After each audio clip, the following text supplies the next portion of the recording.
Hello, greetings. I'm Marina Orms of Astrology Heals at astrologyheals.com. And today I wanted to talk to you a little bit about information overload, conspiracy theories, truth, lies. How do you know what to believe? How do you filter and make decisions in the context of a barrage of information that's coming at you and not a clear way through to know which one to believe, and sometimes or you choose one thing to believe but somebody else believes something else. And so how do we manage all of this? And of course, we all want to experience more abundance, joy, pleasure, feelings of peace and happiness, more safety in our lives. And so that is one of the things that can be disrupted when we're confused about what is so.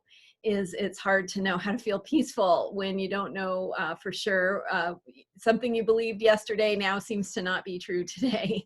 That can be unsettling. And so how we navigate this, fortunately, we have this amazing system of astrology that can really help us understand, excuse me, what is going on and how to make sense of it. It can really help us stay anchored and understand the bigger picture.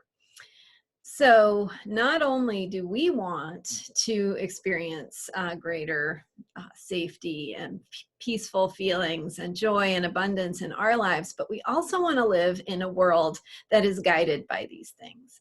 And so how can we participate more fully in creating and co-creating a world that feels like that, a world that truly is guided by these higher possibilities and higher feelings that we want to have and live through, live with, be part of. So if you want a more peaceful world, if you want a more peaceful life, if you want a life in a world that feels less chaotic and more grounded and safe, now is the time when everything is changing. And so how we go forward and create that is what we've been talking about here. And so I wrote a book. It's called Cycles of Healing. And it's personal transformation in relationship to a living cosmos. You can get it on Amazon. Just search on my name, Marina Orms. You can also go to astrologyheals.com and go under my products there, and you can read about this book and my other products there.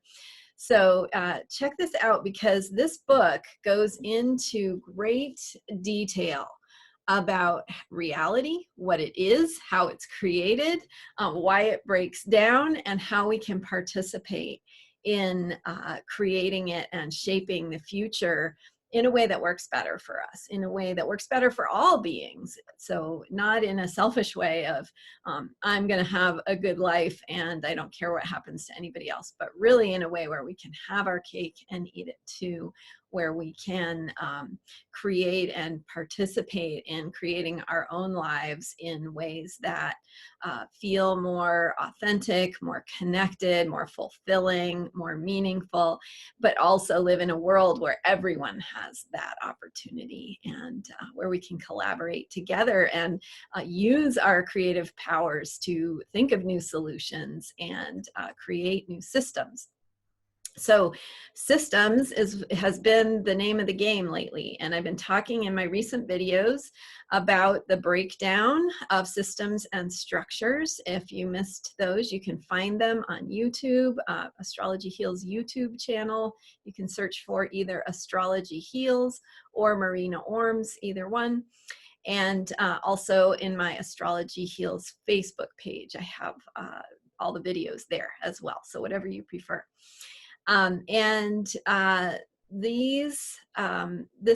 This breakdown that's happening in systems and structures, that has to do with what astrology is telling us, this bigger picture of the planet Pluto, which is a planet of transformation, of death and rebirth, moving through the sign of Capricorn, which is the sign of systems and structures.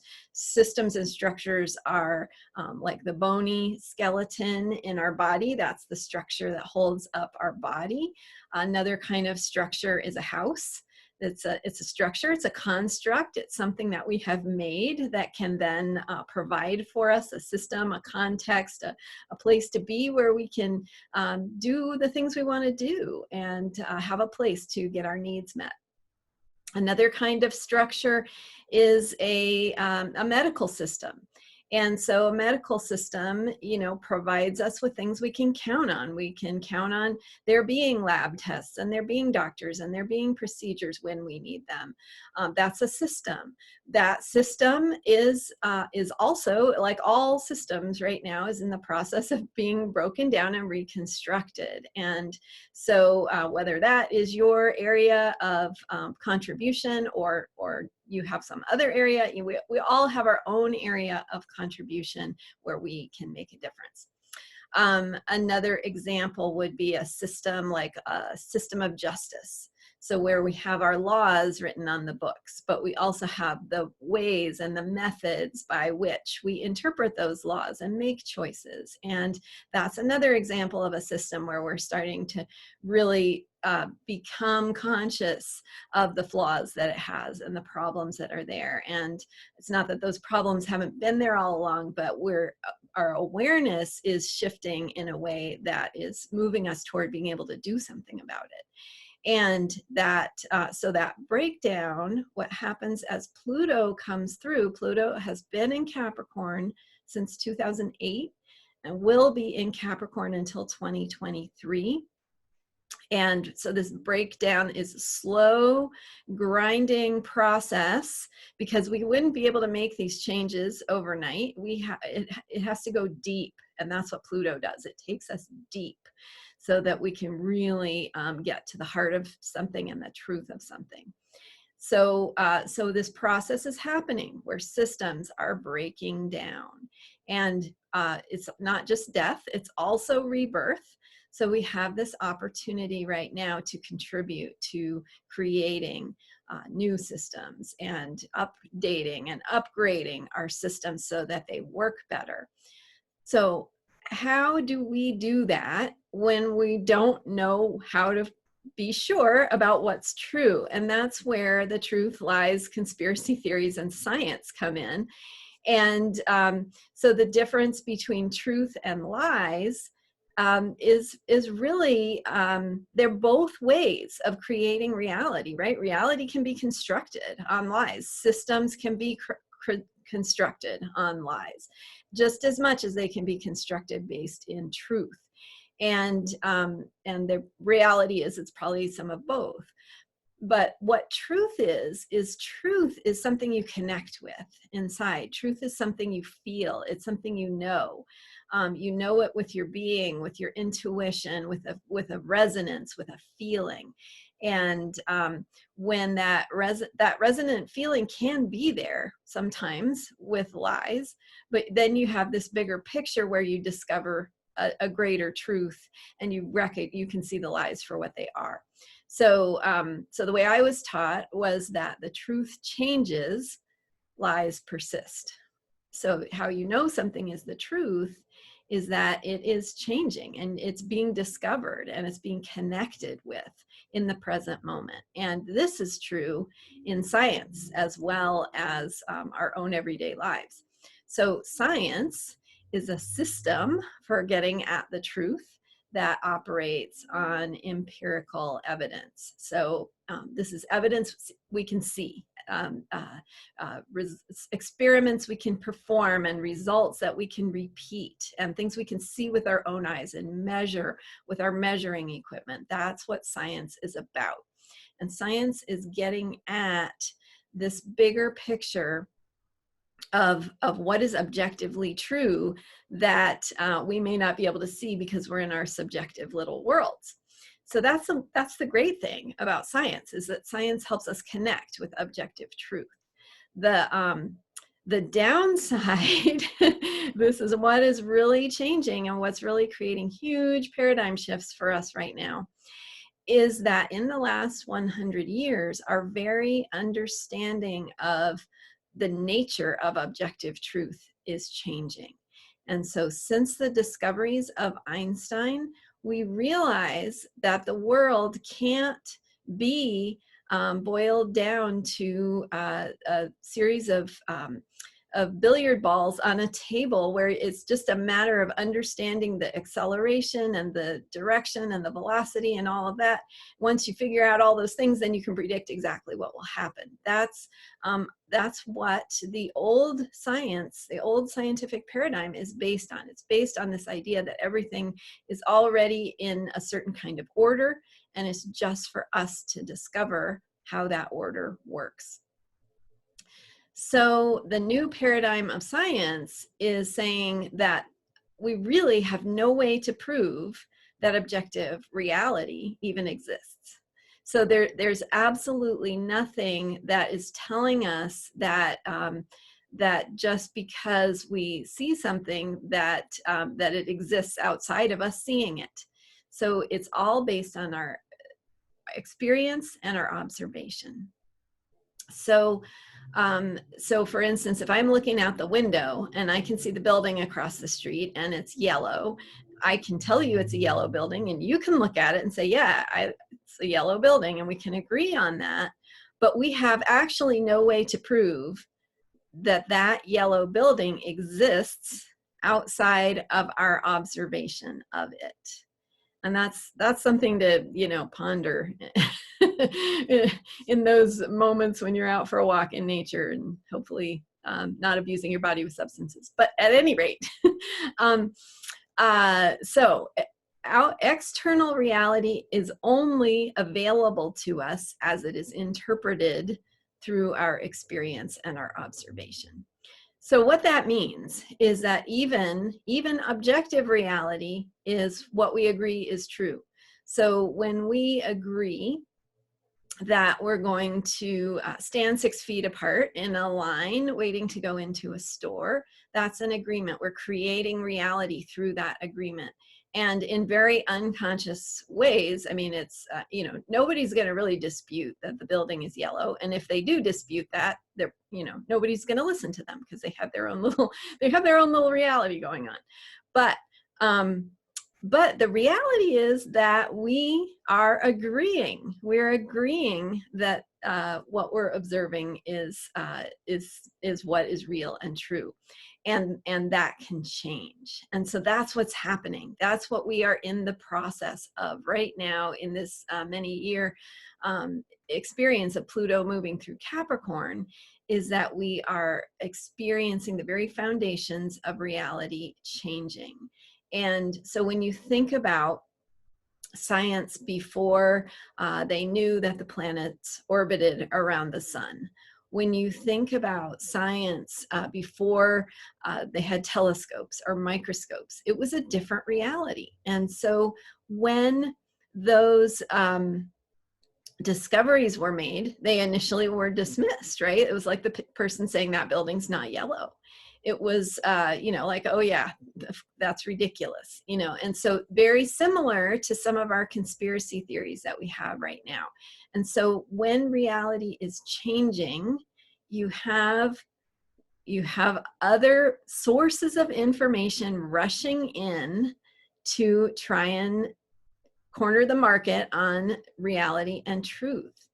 So that's what's happening right now. And in fact, the fact that we are seeing all these, quote unquote conspiracy theories or different perspectives or different versions of reality means that we are in a time in which the foundations of reality and our agreement about what reality is unstable.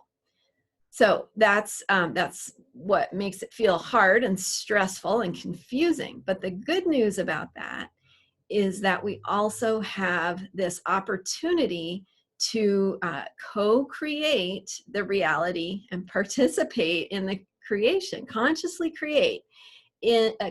participate in the creation of the reality that we want to experience.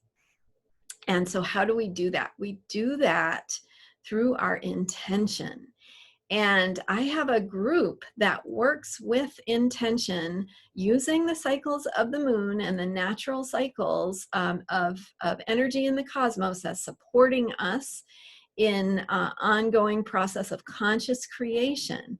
And so it's called Lunar Expedition. It's the whole program is called Manifesting with Moon Cycles, but the paid level is called Lunar Expedition, and I have a special right now where you can join for your first 30 days are totally free. So you can join and check it out and experience it. And in fact, you can get an even more in-depth version of this talk that I'm giving right now if you join and you can watch that for during your first 30 days. And then it's only $39 a month. There's a discounted rate right now. So if you continue and you participate in this program, it provides you this ongoing support for participating in the co-creation of the reality you want to experience. So it helps you in your life, and it also helps the world. And it helps us to co-create and to agree, to create that agreement for the world that we want to live in. And it gives you all the structures, the systems, the worksheets, the recordings, the guidance, the live support in our online forum, and just being part of a group who is working on this. So check that out. It's available at manifestingwithmooncycles.com/2020-special. And I will post that here as well. So you can check that out, look for that special, and have support for being part of this co-creative process. And remember that we are in this time period of change where, you know, like before people looked through a microscope, they had to expand their reality.